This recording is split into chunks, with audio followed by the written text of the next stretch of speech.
Hello दोस्तों, मेरा नाम है साहिल खन्ना और आज की न्यूज़ शुरू करते हैं। सबसे पहली न्यूज़ है कोरोना वायरस की। भाई ये वायरस अभी और फैलेगा ऐसा लग रहा है। खबर ये निकल के आई थी कुछ टाइम पहले कि लंदन के अंदर नया स्ट्रेन मिला है, साउथ अफ्रीका के अंदर भी नया स्ट्रेन मिला है वायरस का। और जिन्होंने फाइजर बनाई है उनका ऐसा कहना है कि हम कुछ ही टाइम के अंदर इसकी भी वैक्सीन बना देंगे। हमारी जो वैक्सीन है शायद इस स्ट्रेन से वो लड़ सकती है, उनका ऐसा कहना है। और जैसी ये खबर निकल के आई थी, मार्केट अच्छे तरीके से परफॉर्म नहीं करी थी इंडिया के अंदर। अगर मैं परसों की बात करके चलूं तो मार्केट अच्छा परफॉर्म नहीं करी थी।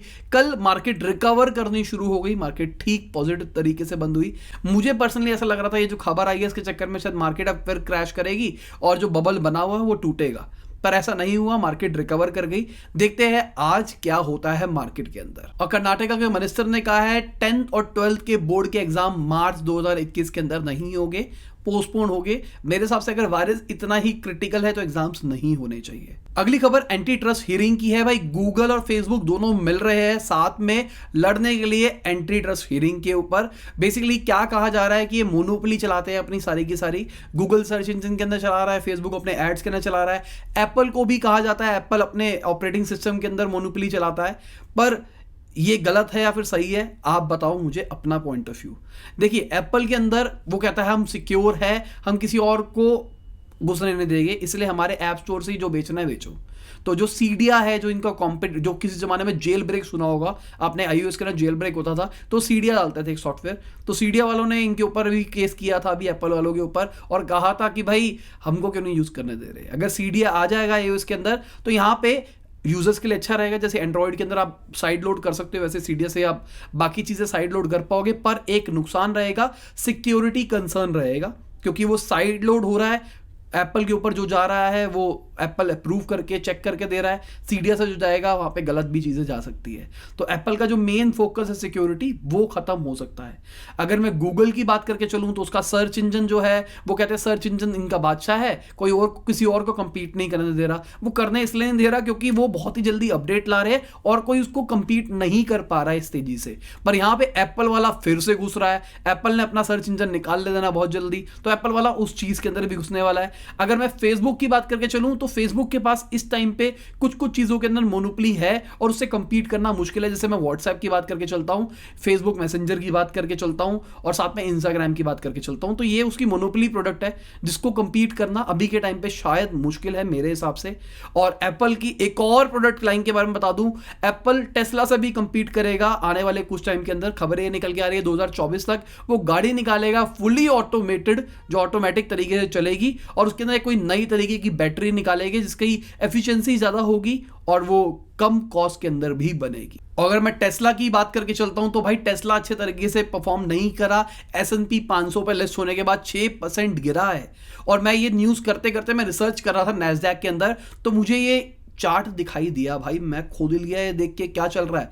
यहां पे पीई रेशियो देखो, पीई रेशियो कितना है। जिनको नहीं पता पीई रेशियो बताओ यार। बहुत सारे लोग पीई रेशियो करते हैं। क्या होता है पीई रेशियो? होता है बेसिकली अर्निंग पर शेयर एक चीज होती है और एक चीज होती है जो मार्केट का शेयर प्राइस है। आपको उन दोनों को डिवाइड कर देना है। जैसे कि मान के चलते हैं अर्निंग पर शेयर आ रही है 1 रुपया और मार्केट का जो शेयर प्राइस है वो है 1000 रुपया, तो हमको दोनों को डिवाइड कर देना है, उससे आपके पास पीई रेशियो आ जाता है। तो यहां पे लॉजिकली समझने की कोशिश करो कि 20 टाइम्स 30 टाइम्स तक समझ में आता है कि भाई मेरे को जितना वो रिटर्न देने वाला है उससे 30 टाइम्स तक कंपनी की वैल्यू है। मतलब उसका शेयर मार्केट में जो प्राइस है वही तो वैल्यू है ना, तो उसका 30 टाइम से ज्यादा है। पर अगर उससे ज्यादा बढ़ रहा है तो बहुत खतरनाक चीजें होती है। एवरेज माना जाता है 20, 22, 23, इस टाइम पे बहुत हाई माना जा रहा है हमारी मार्केट का। अगली खबर CAIT की है। CAIT ने फिर से अमेज़न को बोला है कि भाई ये मोनोपोली चला रहे हैं, ये बहुत गलत तरीके से काम करते हैं, इनके ऊपर कोई ना कोई एक्शन लेना चाहिए। CAIT हाथ धो के पड़ा हुआ है अमेज़न के पीछे। और लॉजिकली देखा जाए तो ट्रेडर्स एसोसिएशन है। अगर अमेज़न जैसे प्रोडक्ट सक्सेसफुल हो गए तो ये सारे मॉम्स एंड पॉप शॉप जितने भी ट्रेडर्स है, छोटी छोटी दुकान वाले, वो सब खत्म हो जाएंगे लॉन्ग रन के अंदर। जो फार्मर बिल के बारे में बात चल रही है ना कि भाई फार्मर बिल आ जाएगा तो मंडियां खत्म हो जाएगी फ्यूचर के अंदर, अभी कुछ नहीं होगा, 5-6 साल के बाद मंडियां खत्म हो जाएगी। वही सेम चीज मॉम्स एंड पॉप शॉप के ऊपर है। जिनको फार्मर बिल वाली वीडियो चाहिए, भाई मैंने रिसर्च कर लिया अपने एंड से, पर मुझे सही नहीं लग रहा उसके ऊपर वीडियो बनाने के लिए, क्योंकि बहुत सारी चीजें गलत भी है और बहुत सारी चीजें सही भी है और मैं न्यूट्रल बात करूंगा। और कंट्रोवर्सी हो जाएगी बहुत बड़ी, इसलिए मैं नहीं करूँगा। इसलिए मैंने सोचा है कि मैं उस बारे में ओपनली बात नहीं करूँगा। कभी बात करेंगे अलग से इंस्टाग्राम लाइव के ऊपर, अलग से अपना पॉइंट ऑफ व्यू शेयर करूँगा, पर यहाँ ओपनली नहीं बोलूँगा। और अगर मैं Booking.com की बात करके चलता हूँ तो रशिया के अंदर उस पर एंटी मोनोपोली लॉ को वायलेट करने के ऊपर बोला गया है। बेसिकली उन्होंने कहा है कि भाई ये जितने भी लोग इस पे लिस्ट हो रहे हैं वो उनको फोर्स कर रहा है कि आप वही प्राइस रखो जो कि आप अपनी खुद की वेबसाइट पे बेच रहे हो या फिर आप हमारे कॉम्पिटिटर की वेबसाइट के ऊपर बेच रहे हो।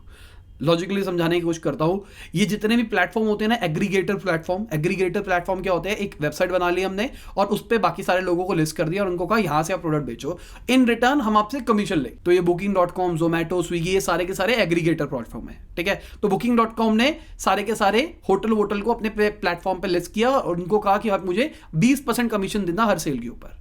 स्टार्टिंग के अंदर सबके सब खुश थे क्योंकि ये नया था, मार्केटिंग भी सब यही कर रहे थे, पर बाद में उनको रियलाइजेशन आई क्यों ना मैं अपनी खुद की वेबसाइट बना लूं। तो उन्होंने अपनी खुद की वेबसाइट बनाई, अपनी खुद की वेबसाइट के ऊपर डिजिटल मार्केटिंग करी, वहां पे उन्होंने अपने प्रोडक्ट्स को मार्केट करना शुरू कर दिया। अब उनके पास वहां से सेल आ रही है, Booking.com को उनको 20% देना पड़ रहा है, उनको रियलाइजेशन हो रही है कि यार 5-7% के अंदर तो मैं खुद ही कस्टमर एक्वायर कर लूंगा। तो कहते हैं मैं Booking.com को उतने में क्यों दूं, इससे बढ़िया जो मैं प्राइस कम करना है, जो मुझे वहां पे पैसा देना है, वो मैं अपनी साइट के ऊपर कम रेट के ऊपर दे देता हूं। तो कस्टमर क्या करते हैं आजकल, बहुत समझदार हो चुके हैं कस्टमर, Booking.com से देखते हैं, नाम देखते हैं, उसके बाद सर्च मारते हैं, उनकी साइट के ऊपर जाते हैं और वहां से ले लेते हैं क्योंकि वहां सस्ता मिल रहा है। उनको Booking.com को कमीशन देनी पड़ रही है, वही कमीशन माइनस करके वहां मिल जाता है। तो ये जो एग्रीगेटर प्लेटफॉर्म है इस टाइम पे इसी चक्कर में फोर्स करते हैं कि भाई जो आप वहां पे साइट रेट बेच रहे हो वही हमारे प्लेटफॉर्म पे बेचो। जैसे जोमेटो में अगर आप देखोगे तो यहां पे जो आपको प्रोडक्ट का रेट मिलता है, जो ऐप के अंदर मिलता है, वो महंगा होता है नॉर्मल दुकान से। अगर आप दुकान पे फोन करके मंगाते हो ना तो आपको सस्ता पड़ेगा। ज्यादातर की बात करके चल रहा हूं क्योंकि उनको वो कमीशन देनी। और रशियन गवर्नमेंट का कहना है कि उन पे फाइन लग सकता है 1 से 15% जो साल का रेवेन्यू आता है उसके ऊपर। अगली खबर डेलॉइट की है। उनका कहना है कि इंडियन इकोनॉमी आने वाले फाइनेंशियल ईयर के अंदर 10% से ग्रो करेगा। और मैंने आपको बोला है कि भाई ग्रो करेगा ही, क्योंकि हम गिर गए, माइनस के अंदर आ गए। माइनस के बाद जैसे कि मान के चलते हैं हमारी एक्चुअल वर्थ 10 रुपए थी, ठीक है, अब कुछ कांड हो गया उसके चक्कर में हम 8 रुपए हो गए।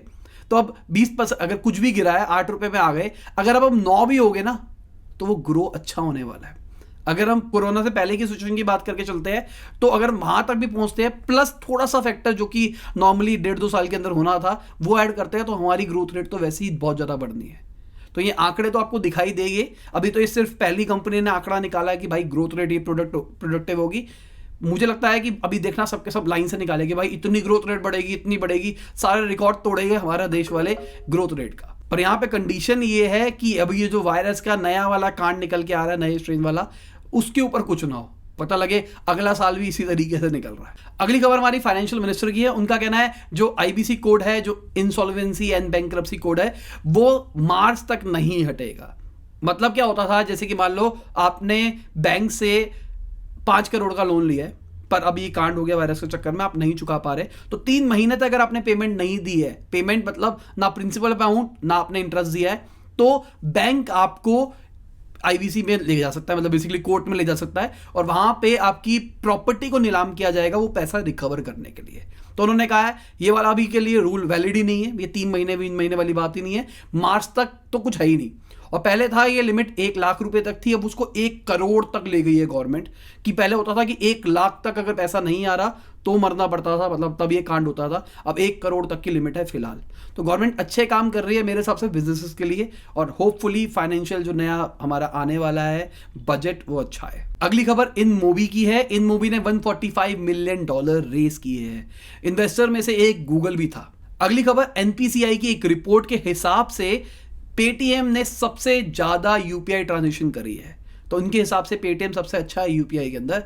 सही बात है। अगली खबर ICICI बैंक की है। उन्होंने एक ऑनलाइन प्लेटफॉर्म निकाला है, इंटरनेशनल जो कंपनीज हैं उनके लिए, उनको बैंकिंग सर्विसेज और अदर सर्विसेज प्रोवाइड करी जाएगी उस प्लेटफॉर्म के थ्रू। इसी के साथ आज की बिजनेस खत्म होती है। उम्मीद करता हूं मजा आया होगा। लाइक कर देना, शेयर कर देना, कमेंट बताना वीडियो कैसी लगी। बाय, गुड नाइट, शब, खुदा हाफिज, गुड मॉर्निंग, गुड आफ्टरनून, जब भी आप वीडियो को देख रहे हैं।